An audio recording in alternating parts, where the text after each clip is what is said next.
Bora lá, fiel, trazendo pra vocês as últimas informações do Timão, informação sobre patrocínio aí milionário no Corinthians, que história é essa? Bora trazer também todas as novidades do Corinthians em relação à partida de amanhã contra o Bragantino. Corinthians vai enfrentar o Bragantino amanhã às 7 horas da noite. Já deixa aqui abaixo o seu palpite. Na minha opinião, vamos vencer esse jogo por 1-0. Agora, sem mais delongas, bora ver as últimas novidades do Timão, pessoal. Bora pro vídeo. Pedrinho, conta pra nós sobre essas falas do Memphis e como anda repercutindo isso dentro do Corinthians. Fred, boa tarde pra você, pra todo mundo acompanhando o Globo Esporte. Olha, um jogador igual o Memphis, ele agrega muito mais do que os lances dentro de campo. Sempre que ele diz algo, seja na saída do campo ou na zona mista, repercute bastante. E é sobre isso, algumas falas dele que a gente vai fazer essa tradução, não do inglês pro português, o português mesmo pros bastidores. O que eu consegui apurar sobre o real significado dessas falas do Memphis depois do jogo do último final de semana. Boa, vamos ver a primeira então, colocar aqui no telão pra vocês aí o Memphis Depay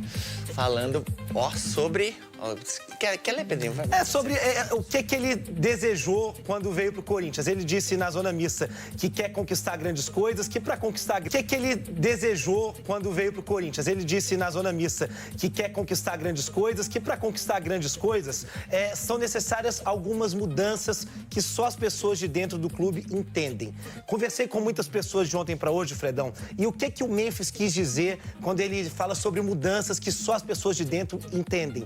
Ele fala sobre esse racha do CT, jogadores, comissão técnica, com a diretoria no Parque São Jorge. Há um entendimento geral de que o Parque São Jorge, essas mudanças, essa crise constante atrapalha o desempenho do Corinthians nesse ano e também pensando no futuro. O Corinthians vai pagar o transfer ban? Qual é o planejamento do Corinthians para 2026? Então o Memphis, quando fala isso, ele é um porta-voz de toda essa insatisfação dentro do CT. Então, nesse caso, essa fala joga a favor, Joga a favor, na liderança. Aí teve aqui, a gente cornetou com o Caio ontem, que é ele falando da comparação entre os jogadores da seleção holandesa e os jogadores do Corinthians. Aí eu acho que ele foi mal, né, Pedrinho?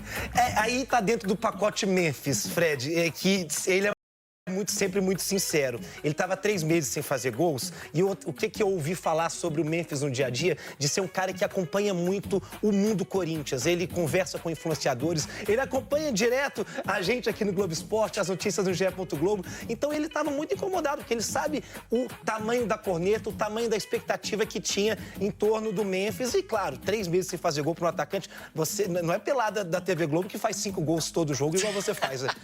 Exato, vamos mostrar os gols aqui, né? Brincadeira. Mas o Memphis, já que você tá assistindo aí o Globo Esporte almoçando, ele falou que é injusto comparar time com seleção. Então vamos comparar time com time, Pedrinho? Time com time, as várias Memphises. Versões de Memphis Depay nos últimos anos, né, Fred? No Barcelona, 42 jogos, 14 gols, 2 assistências. No Atlético de Madrid, campeão espanhol, 40 jogos, 13 gols e 2 assistências. E realmente, a média de gols no Corinthians é um pouco abaixo aqui, né? Mas o número de assistências é algo... E olha o número de jogos, Fred. Memphis jogando muito na questão de minutagem desde o ano passado e esse ano também. O contrato dele vai até o ano que vem e, como eu disse, ele está muito envolvido nesse ambiente do Corinthians. Ele quer ficar, mas para isso precisa dessas garantias de qual vai ser esse Corinthians em 2026 e tudo isso passa por uma classificação na Libertadores da América, seja via Copa do Brasil ou Campeonato Brasileiro. Memphis podia fazer uma participação no Globo Esporte, alguma reportagem especial, já que ele acompanha tanto o dia a dia do Corinthians. Verdade, cola aí com nós, Memphis, fechou? Pedrinho, obrigado, meu irmão. Qualquer informação, qualquer coisa, tamo aí, hein? Pra nós, beleza? Para falar do Corinthians, tá? O São Paulo tá tentando arrecadar dinheiro de qualquer forma, com show do AC/DC, Imagine Dragons, Oasis e tal, fazendo o que pode. Já o Corinthians tem uma questão, Danilo. Saiu uma divulgação da dívida do Corinthians com o Memphis. Chuta aí o valor. Eu tô vendo na tela ali, ó. Ah, pô, que sem graça. 23 milhões, meu amigo. Assim, não chega a ser novidade, né, que o Corinthians esteja devendo nem só para o Memphis, mas para outros jogadores também. É uma herança, querendo ou não, do que o Stabile já tinha assumido, quando ele entrou já tinha. E a questão que a gente sempre discute o patrocinador paga uma parte. Eu acho que o Corinthians, numa situação que está devendo para todo mundo, com dificuldades de ter suas contas em dia, adiantando dinheiro daqui, pegando empréstimo da LFU de lá, não deveria se dar ao luxo de ter um jogador com esse vencimento, com essas bonificações. Mas já é algo assinado.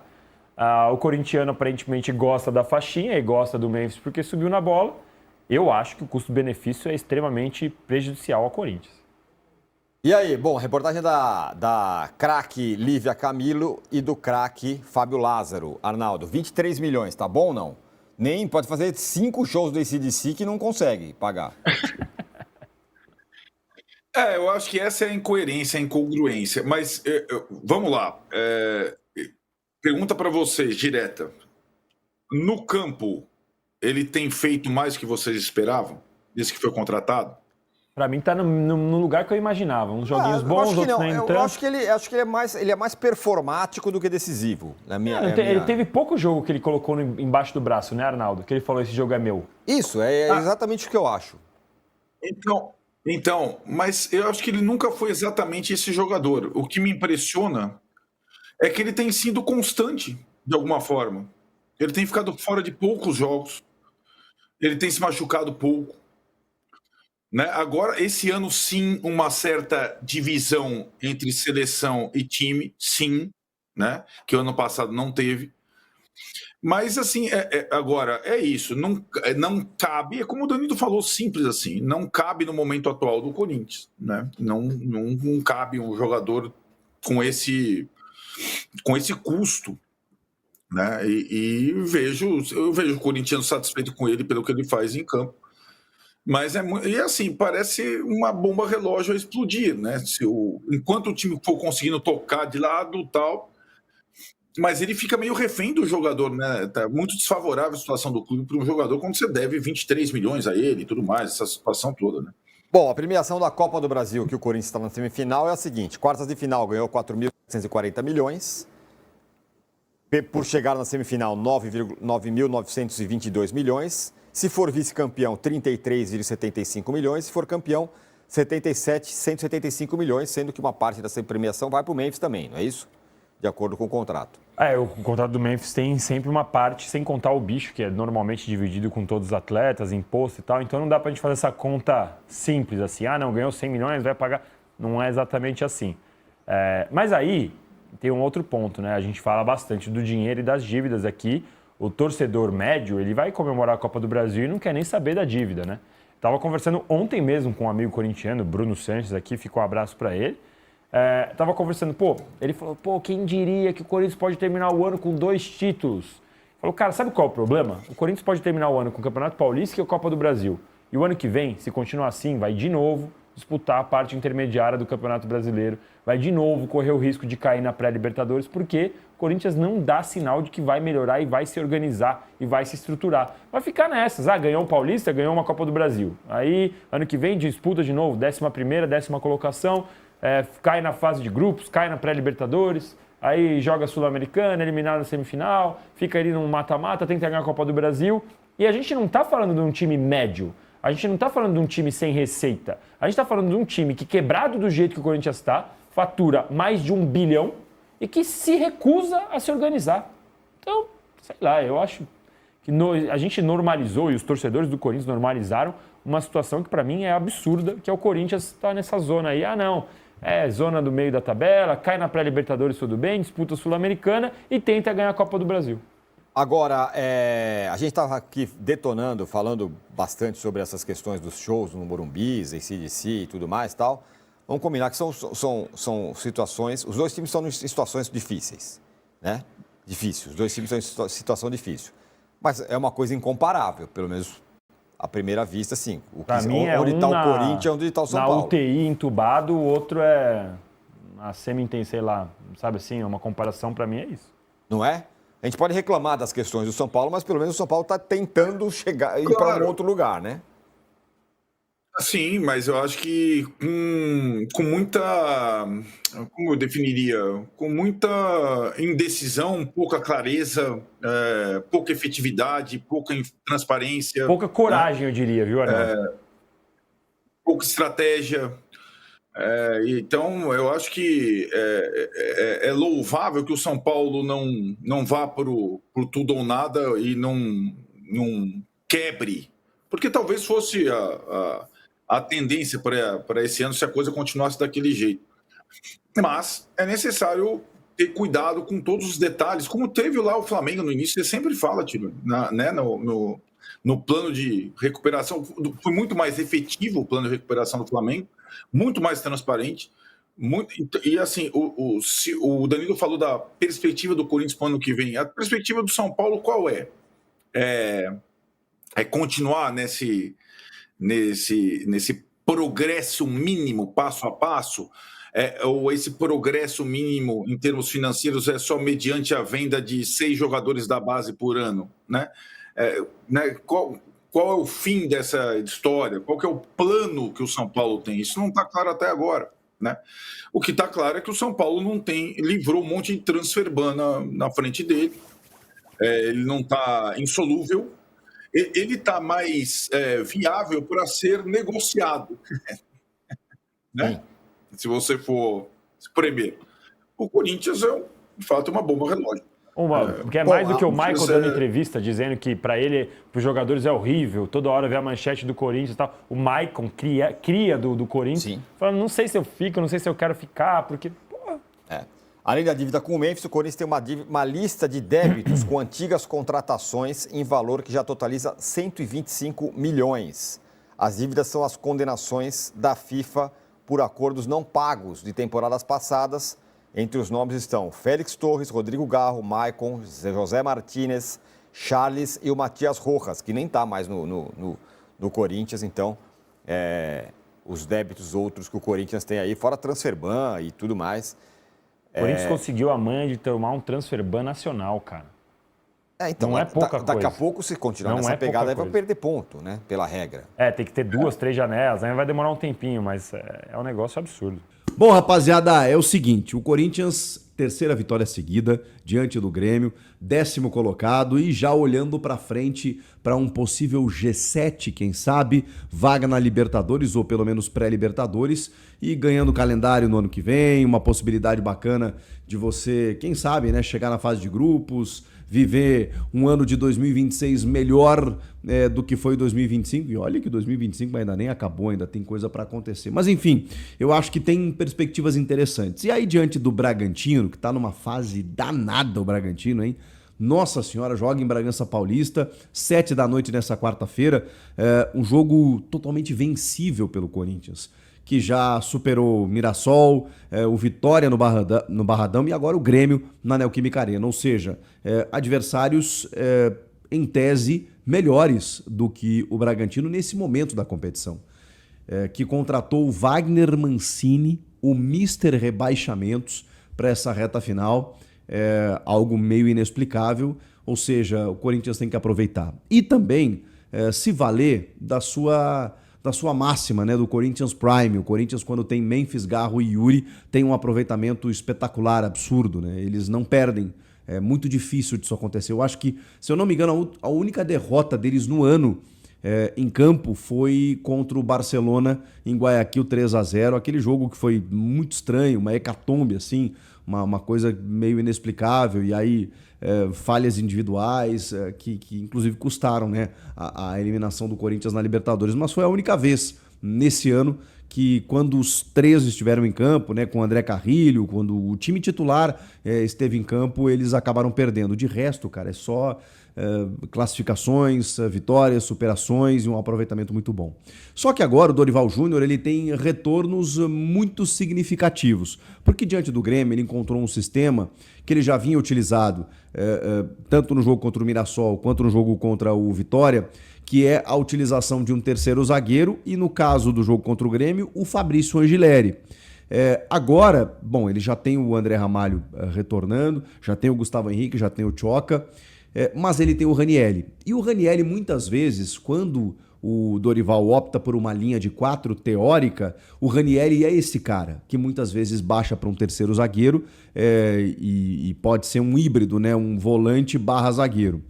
E aí eu já falo desse trunfo do time do Dorival Júnior mais recente, que é com esse terceiro zagueiro, seja o Fabrício Angileri pela esquerda, seja o Ranieri baixando para terceiro zagueiro. É um sistema defensivo que, cara, tem dado resultado. A gente está falando de 34 jogos da equipe sob comando do Dorival e metade desses jogos sem sofrer gols.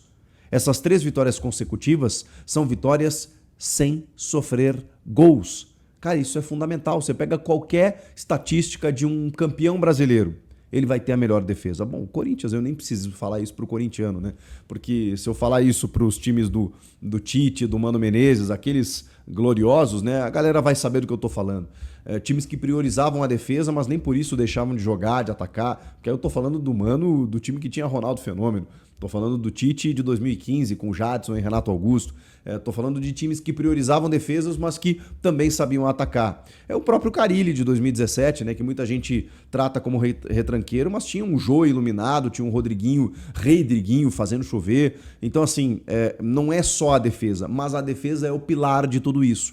E o Dorival entendeu. Até porque, se a gente for lembrar de um momento mais recente, né? O time do Ramon Dias e do Emiliano Dias é um time que tinha lá suas valências, tinha o seu jeito de jogar, o losango muito bacana, que também tinha o trio ofensivo com muito destaque, né? Como foi na temporada passada, mas tinha muita vulnerabilidade defensiva, especialmente no começo desse ano. É um time que vira a temporada e sofre muito defensivamente, eles não conseguiam achar o furo do time. O Dorival conseguiu. Então, assim, é louvável a gente tratar de um time que metade das partidas sob comando desse técnico não sofreu gols. E isso acaba se tornando mais fácil você conquistar resultados, que é o que a gente está vendo. Bom, com o Ranieri de volta, Breno Bidon e José Martínez, o Dorival tem opções. Vamos lá. Caramba, hein? Primeira vez que eu acho que ele vai ter todo mundo à disposição. Tem alguém de fora? Tô tentando lembrar aqui se tem alguém de fora, porque, cara, olha, ele tá com todo mundo. Voltou o Mateuzinho e o Maicon, já tinham voltado de suspensão. Esses 3 estavam suspensos, retornam agora. Os machucados estão recuperados. Claro, ele tem aí o André, né, que tá lesionado, que vai ficar um pouquinho mais de tempo. O Vitinho, né, que também já era uma lesão há mais tempo também. Cara, de resto ele tem todo mundo. E aí a pergunta que fica... por isso que eu falo das dúvidas do Dorival. Ele vai manter o trio defensivo, que foi muito bem, inclusive o Angelelli foi muito elogiado, inclusive tá para renovar o seu contrato, porque o contrato dele termina no final desse ano. Meus companheiros, e o tempo passa rápido, hein? Amanhã o Corinthians já volta a campo contra o Bragantino, agora lá em Bragança Paulista, para o jogo fora de casa aí contra o clube, né, paulista. O Corinthians que vai em busca da 4ª vitória consecutiva, já são 3, venceu o Atlético Mineiro em casa, o Vitória fora e o Grêmio em casa. Agora é a vez, né, de vencer o Bragantino. E pessoal, o Corinthians que vai com o time aí, né, praticamente o mesmo que foi contra o Grêmio, só vai mudar algumas peças ali no meio campo, creio eu, já que Breno Bidon, Ranieri e Martínez estão voltando de suspensão.